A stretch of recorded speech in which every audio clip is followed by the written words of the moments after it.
ഞങ്ങൾ Jessy estate വഴി പിലാക്കാവ് എത്തി. പിലാക്കാവ് നിന്ന് ചിറക്കര വഴി തലപ്പുഴയ്ക്ക് പോകാനാണ് പ്ലാൻ. ഈ അടുത്തോട്ടുള്ള വഴി നമുക്ക് ചിറക്കര വഴി തലപ്പുഴയ്ക്ക് പോകാനുള്ളതാണ്. നേരെ കാണുന്ന വഴി നമുക്ക് പഞ്ചാരക്കൊല്ലി പ്രിയദർശിനി എസ്റ്റേറ്റിലേക്കൊക്കെ പോകാനുള്ളതാണ്. നല്ല മഴ പെയ്തൊരു വൈകുന്നേരമായിരുന്നു അന്ന്. ഞങ്ങൾ അങ്ങനെ ചിറക്കര വഴി പോകാൻ തീരുമാനിച്ച് മുമ്പോട്ടേക്ക് പോയി. ഈ ഒരു ചെറിയ പോർഷൻ മാത്രം ഫോറസ്റ്റ് ഏരിയ ആണ്.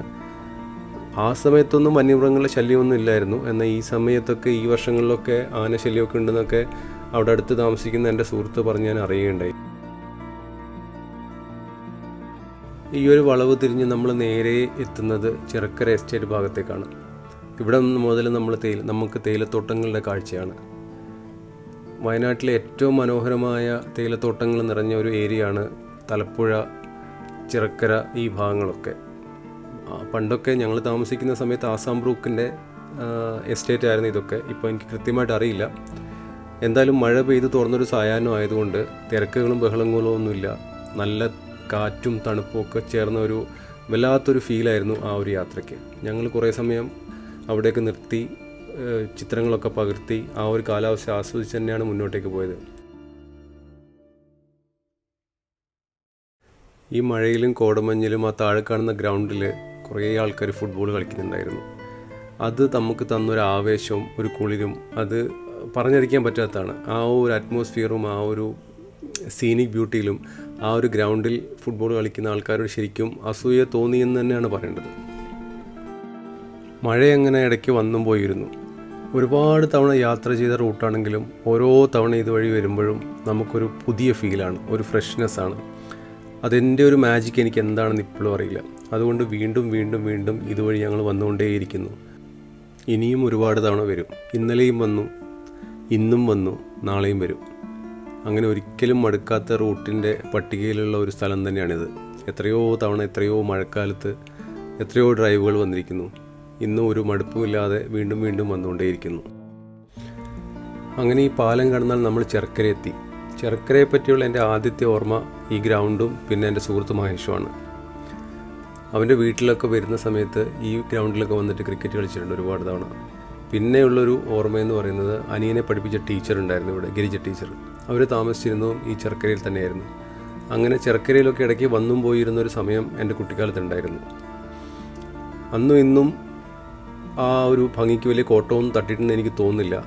പക്ഷേ മുമ്പോട്ട് പോയപ്പോഴാണ് കുറേ ബിൽഡിങ്ങുകളൊക്കെ അധികം വന്നിട്ടുണ്ടെന്നുള്ള കാര്യം മനസ്സിലായത്. പണ്ടൊന്നും ഇങ്ങനെ വാർപ്പിട്ട വീടുകളുടെ ഒരു വലിയ നിരയൊന്നും ഈ ഭാഗത്ത് ഉണ്ടായിരുന്നില്ല. തലപ്പുഴയിൽ നിന്ന് ഒരു 2-3 കിലോമീറ്റർ ദൂരെയാണിത്. ബട്ട് ഒരു തനി ഒരു ഗ്രാമീണ അന്തരീക്ഷം ഇപ്പോഴും എനിക്കവിടെ ഫീൽ ചെയ്തു, ഈ വീടുകളൊക്കെ വന്നെങ്കിൽ കൂടിയും.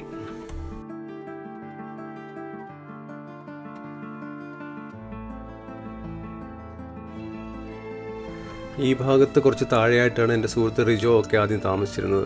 അവർ പിന്നീട് പിലാക്കാവിലേക്ക് മാറി.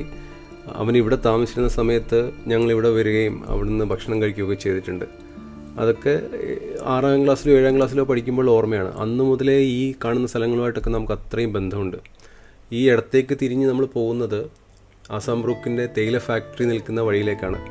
അവിടുന്ന് നമ്മൾ നേരെ പോയിരുന്നെങ്കിൽ നമുക്ക് നേരെ തലപ്പുഴ എത്താമായിരുന്നു. പക്ഷേ ഈ വഴിയിലേ പോകാനാണ് എനിക്ക് തോന്നിയത്.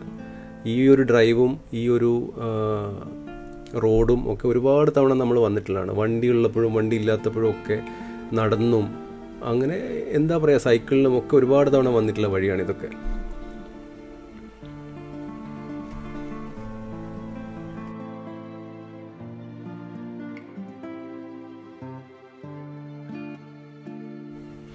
മഴക്കാലത്താണ് ഏറ്റവും ഭംഗിയായിട്ട് എനിക്ക് ഈ പ്രദേശം തോന്നിയിട്ടുള്ളത്. നമുക്ക് കാണാൻ ദൂരെ ആസാം ബ്രൂക്ക് തേയില എസ്റ്റേറ്റ്. ഇപ്പോൾ അത് വർക്കിംഗ് അല്ലാന്ന് എനിക്ക് തോന്നുന്നു. മുമ്പൊക്കെ നാട്ടിൽ നിന്ന് ആരെങ്കിലും വരുന്ന സമയത്ത് നമ്മളുടെ ഒരു സ്ഥിരം ഡെസ്റ്റിനേഷൻ ആയിരുന്നു ഈ ഫാക്ടറിയും അവിടുത്തെ തേയില ഉണ്ടാക്കുന്ന പ്രോസസ്സും ഒക്കെ കാണിച്ചു കൊടുക്കൽ. നമുക്ക് പരിചയമുള്ള ആൾക്കാരൊക്കെ അവിടെ ഉണ്ടായിരുന്നതുകൊണ്ട് ഒരുപാട് തവണ അവിടെ പോകാനും അവിടുത്തെ വർക്കിംഗ് രീതികളൊക്കെ കാണാനുമുള്ളൊരു അവസരം ഞങ്ങൾക്ക് എല്ലാവർക്കും ഉണ്ടായിട്ടുണ്ട്. അപ്പോഴേക്കും കോടമഞ്ഞ് ശരിക്കും ഇറങ്ങിത്തുടങ്ങി എസ്റ്റേറ്റുകളിലേക്ക്. ഞങ്ങളങ്ങനെ പതുക്കെ തലപ്പുഴയോട് അടുത്തുകൊണ്ടിരിക്കുകയാണ്. തലപ്പുഴയെപ്പറ്റി പറഞ്ഞാൽ ഒരു എപ്പിസോഡിലൊന്നും തീർക്കാൻ പറ്റുന്ന ഓർമ്മകളല്ല ഉള്ളത്. ഒരുപാട് സൗഹൃദങ്ങളും ഒരുപാട് ഓർമ്മകളും ഒരുപാട് എന്താ പറയുക നഷ്ടപ്പെടലുകളും ഒക്കെ ഉള്ളൊരു സ്ഥലം തന്നെയാണ് തലപ്പുഴ. ഞങ്ങളുടെ ഏറ്റവും പ്രിയപ്പെട്ട ഒരു ലൊക്കേഷനായിരുന്നു തലപ്പുഴ ഒരു സമയത്ത്. ഇന്നും അത് തന്നെ ഞങ്ങൾക്ക് വളരെ പ്രിയപ്പെട്ട സ്ഥലം തന്നെയാണ്. ഞങ്ങളെന്ന് പറയുന്നത് ഞങ്ങൾ കുറച്ച് സുഹൃത്തുക്കൾ ആ സമയത്ത് അവിടെ ഒരുമിച്ച് പഠിച്ചിരുന്ന കുറച്ച് സുഹൃത്തുക്കൾ വളരെ സ്നേഹത്തോടെ മനസ്സിൽ ചേർത്ത് വെക്കുന്ന ഒരു സ്ഥലം തന്നെയാണ് തലപ്പുഴ.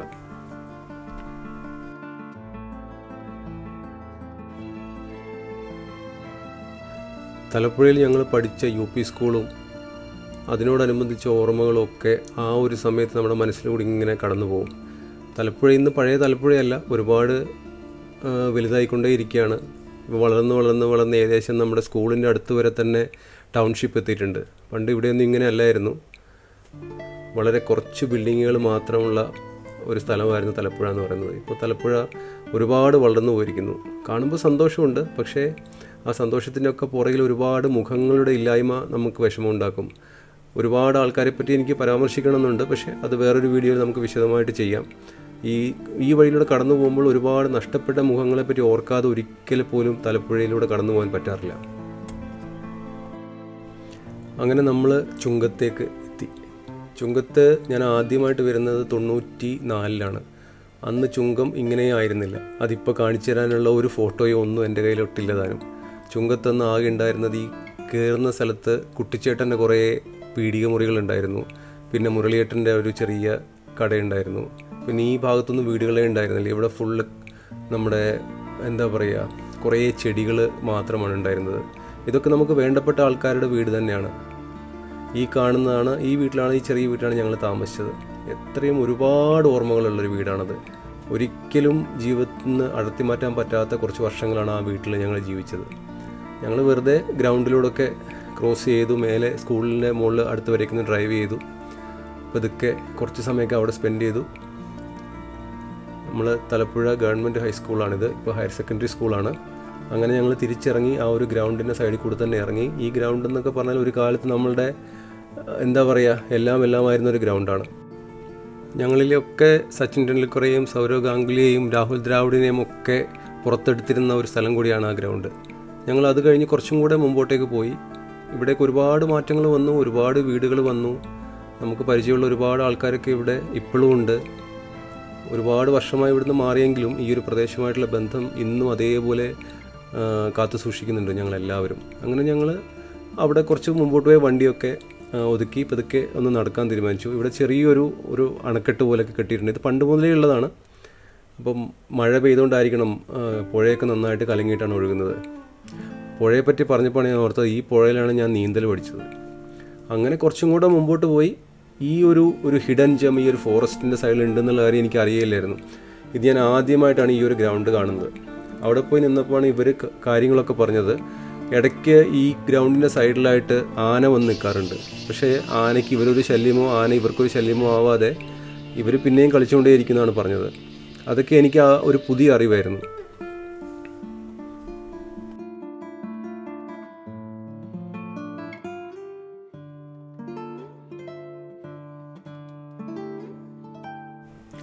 അങ്ങനെ കുറച്ച് നേരമൊക്കെ അവരുടെ മഴയത്തുള്ള ഫുട്ബോൾ കളിയൊക്കെ കണ്ട് ആസ്വദിച്ച് ഞങ്ങൾ പതുക്കെ തിരിച്ച് നടന്നു.